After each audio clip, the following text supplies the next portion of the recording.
Getting into retro gaming has become an almost impenetrable expense if you're on a budget. Good deals can be found by searching charity shops and retro game markets, but auction sites like eBay will always be the most convenient way to gain access to retro games. Unfortunately, collectors' markets have gone insane in recent years, and relatively easy to acquire games have now become expensive through the sheer demand for the classics. Which got me thinking, what are the cheapest retro games you can buy if you're on a tight budget? For this video I laid down one ground rule: no sports games. Now this is not to say there isn't value in sports games, but if I didn't exclude them from my search, then this video would have just been 5 football games. Seriously, sports games are always the most undesirable retro games, and a quick look at the cheapest stuff on eBay will show you that. So let's look at the 5 cheapest Mega Drive games I could find on eBay that weren't sports games.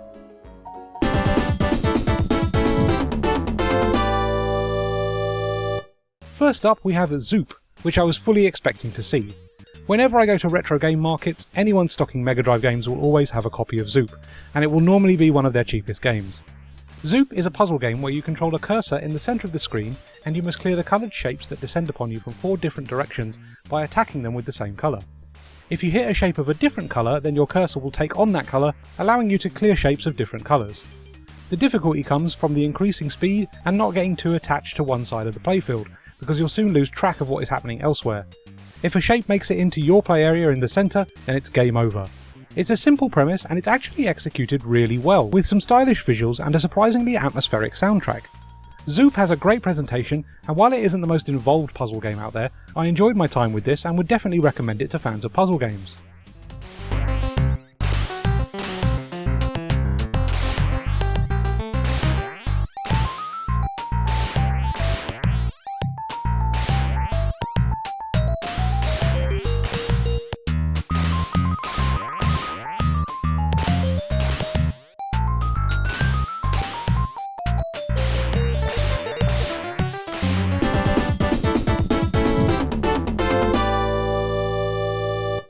Last Battle is infamous as being a launch title in North America, and also a heavily localised Fist of the North Star game with all the references to that franchise removed alongside the violence. The thing that instantly made me laugh was how fast it expects you to read all this exposition. Slow down, man! Then we get a flashy title screen and it's into the action we go. First impressions aren't bad, as the visuals are pretty decent and there's lots of layers of parallax scrolling, giving this game some lovely depth. But then you move your character and it quickly becomes apparent why this game is being sold off so cheap. You move so slowly, and it makes playing through the stages an absolute chore. Outside of character movement, you can jump, kick, punch, and it's all in mind. The action is serviceable, but there's no real impact to the attacks, and it's not really clear if you're defeating enemies or just pushing them off screen so they can have another crack at you. It's very boring stuff, and it became even worse when I entered a stage that required some actual exploration and platforming. I quickly got lost and couldn't be bothered to soldier on. Last Battle is for the completists only. Avoid.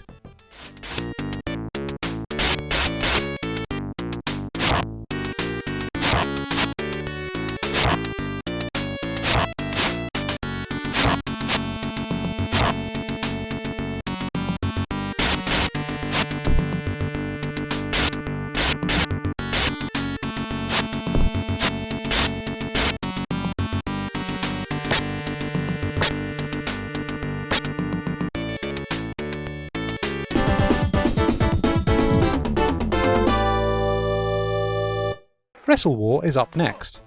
This is a port of the 1989 Sega arcade game, which is infamous for not being a licensed WWF game, but featuring lookalikes that are instantly recognisable as big-name superstars like Hulk Hogan and Road Warrior Hawk. I was expecting to dislike this one a lot, and while it isn't an amazing game, there is some stuff it does well. The main one is impact. Punches, kicks, throws, suplexes and elbow drops all feel suitably meaty, and the visuals are pretty good too, with big expressive characters that look great in motion. Its real weakness is the same problem with all wrestling games. The need to hammer every button on the controller to win tests of strength required every time you grapple an opponent. Wrestling games have always had a hard time trying to figure out how to make grappling fun, and Wrestle War is just another casualty in a long line of wrestling games that suffer from the repetitive need to mash buttons with very little player feedback. This is by no means a bad game, but I feel like its appeal is limited.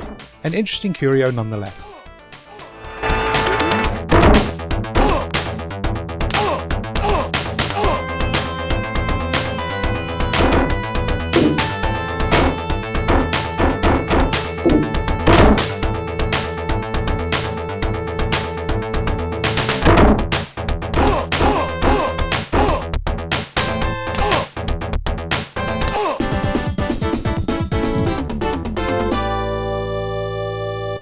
Our penultimate discovery is 688 Attack Sub, and hoo boy am I not qualified to talk about this one.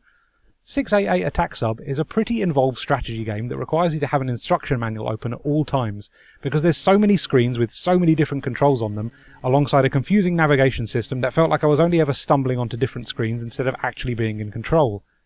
You start the game, head to the briefing room, and then read a wall of text about what you're being tasked with, and it's surprisingly complex, favouring a stealthy approach to the action. If you're a strategy fan, then there might be something worth exploring here, but for people like me who require their action to start the moment you press start, then there's not much for you here. This is a much more considered and thoughtful game that I'd expect to see on PC more than Mega Drive, and what do you know, it was originally released for DOS in 1989. Performing analysis, Captain. Select target. Target acquired.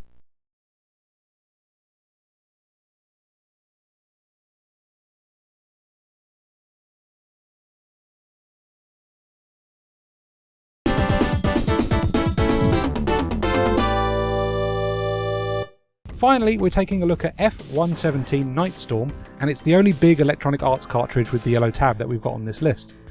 I was fully expecting a flight sim with this one, but my hopes were raised the moment I read that there was an arcade mode.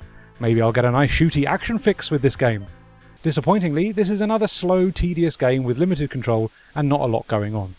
You can set the missions up the way you want with the amount of enemy aircraft, ground units, time limit, time of day, and difficulty, which is a nice touch, but this is a full 3D game running on unaccelerated hardware, which means it chugs along at 5 FPS while showcasing a big heads-up display, a large patch of brown for the ground, and a large patch of blue for the sky.